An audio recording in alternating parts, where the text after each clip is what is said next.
Is that Sky Striker taking down another win? Yes, it is. Don't beg the 30% of you that have not smashed the other crap out of that subscribe button. Smash it so you guys don't miss out on more awesome content. We have your Arkham Games and Comics OTS Championship breakdown here. And this is actually kind of interesting to me because Sky Striker actually ended up winning this event. And looking at your metagame pie chart here with, encompassing everything that you see here, that's a lot for Striker to have to play through. We had, well, your most represented deck actually this time was Sprite, which actually composed of Tri-Brigade Sprite and Sprite Runic. So you had multiple variations of this actually finding success in this tournament, which is kind of nice. We also had double trap tricks. Yes, I think this is the first time that I've seen a top cut that has had more than one trap tricks actually present in it. Now, considering, this is an OTS championship, that's not too particularly surprising, but that's definitely kind of cool to see. We also had one Despia player locking down third place, which not really much of a shocker there. We also had tier elements. Really, I believe as of filming this, tier is at it's 4-ish tops at this point in time. You've got variations that merge with cash tier to try to maximize results, but it's not been a crazy run out here for the deck, so that's kind of interesting to see. We also had Scareclaw in your top cut as well. Anytime we see Scareclaw, it's usually going to be a pretty strong competitor in the metagame. Just a lot of people, I guess, don't really want to learn or pick up Scareclaw, and that's the thing that I guess can detour a lot of people from the strategy right now. But the deck is incredibly strong. And then winning the event, like I said, was Sky Striker, which is also fairly impressive here. Overall, I would almost say that this entire tournament is a very interesting showcase of Rogue being able to be successful. Let's pass on over to those top deck list. Alright, so winning your event, once again, is Sky Striker main decking some turtles here. Actually, the fact that you're going to get away with main decking turtles is actually going to probably be one of the key factors for this deck to be successful. Also, the fact that going second in this deck, through thrust into evenly, going second Striker was always a very, very successful deck, whether or not it would tear through the competition. And the fact that I think players kind of forgot about going second Striker for a little while. I also like the fact that we are playing Zeus here.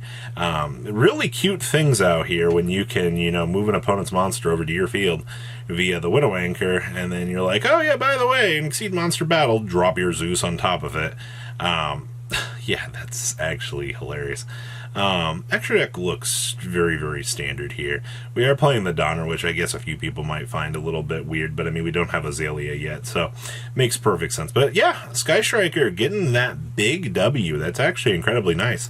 Next up here is Trap Tricks, featuring the Double or Nothing package. Now, this is not something that I have seen people do yet.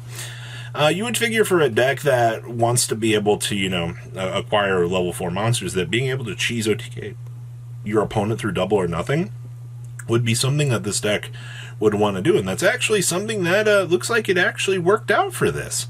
So that's actually kind of cool. Yes, you can do this. I also see that we are playing the anti-spell fragrances in here as well. Okay. Very, very hand-trapped out. And yes, we are playing the Lady Labyrinth in here. This actually gives you some amazing synergy with the deck. The ability to deploy a very large body, after the resolution of a trap card is really, really good. And then we're also just playing the double parallel Exceed. I've noticed that while people do 3 copies, 2 seems to be your more optimized route. So, makes perfect sense, I guess, to me at the end of the day here. Good stuff. Next up here is our Despia deck. Now, we are pretty bi-steeled out in this. We are on double Drosworm, triple Magna Hut with a 1 Sarnier. But as long as you get the chance to play against, a graveyard-based deck, especially this card has, or all of these have an amazing time against Sky Striker. And I think that's one big thing that you will probably continue to see is if more of these rogue decks do break through the abnormality wall here, then Bi-Steals will kind of do their thing. But really, outside of that, I mean, you're still doing the basic stuff that Albaz does. Fuse up, make big guys. You're playing the Crossout Detonators, which has become a very famous card for this deck as of late. We've definitely seen a lot of Crossout Designator going on for Despia, and it definitely has made the deck feel a lot more consistent, I would say. So I am hoping to continue to see good success for this card out here.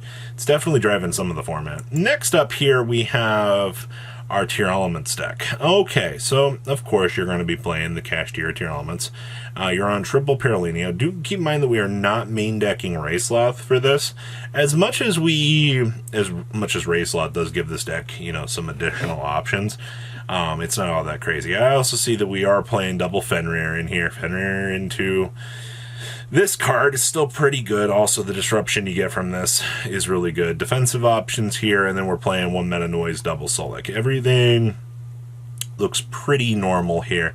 Outside of that, I mean, you're going to have to rely on the Shadal package. As much as you're not going to want to, you know, being able to make this card right here is going to be one of the main reasons why Tier is even going to be a semi-competent choice out here for the current format. So keep that in mind, all right? You're like, oh my gosh, I really can't wait to build this deck.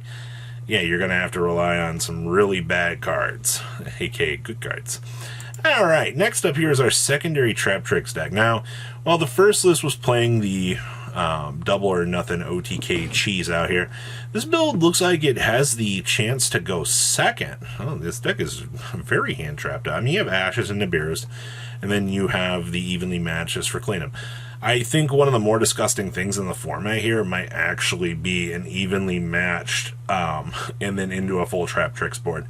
I can't think of really any deck in the format that can clean that up. Oh, and by the way, we're playing Merrymaker to go into Captain Sargass.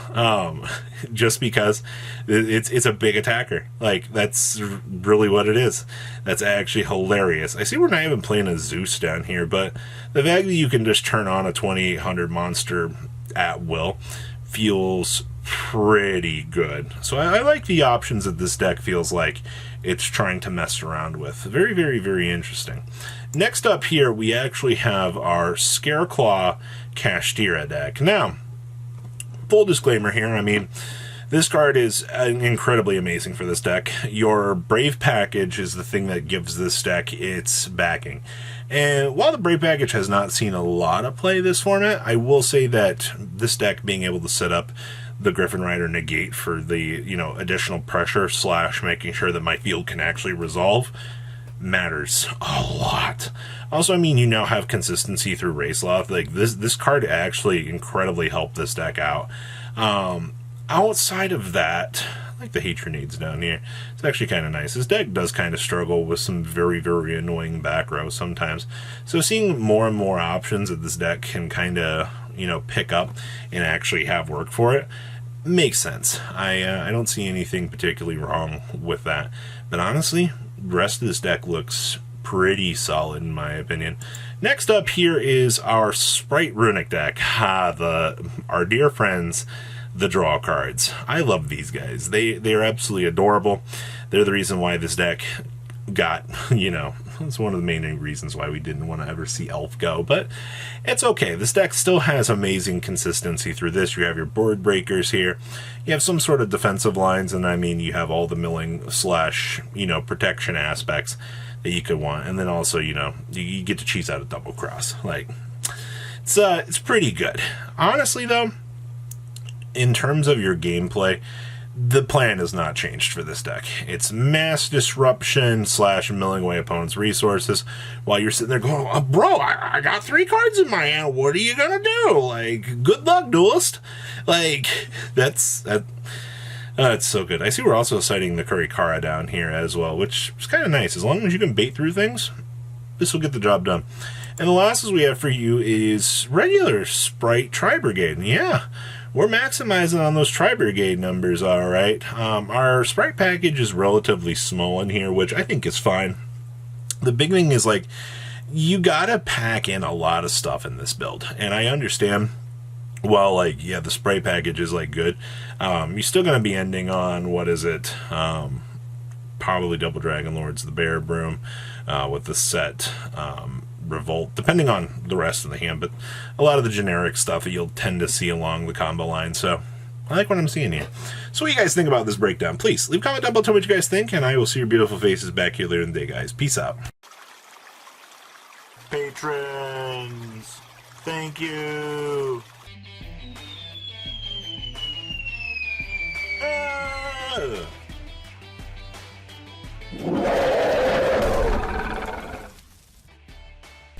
Thank you so much for watching. Check out these other videos.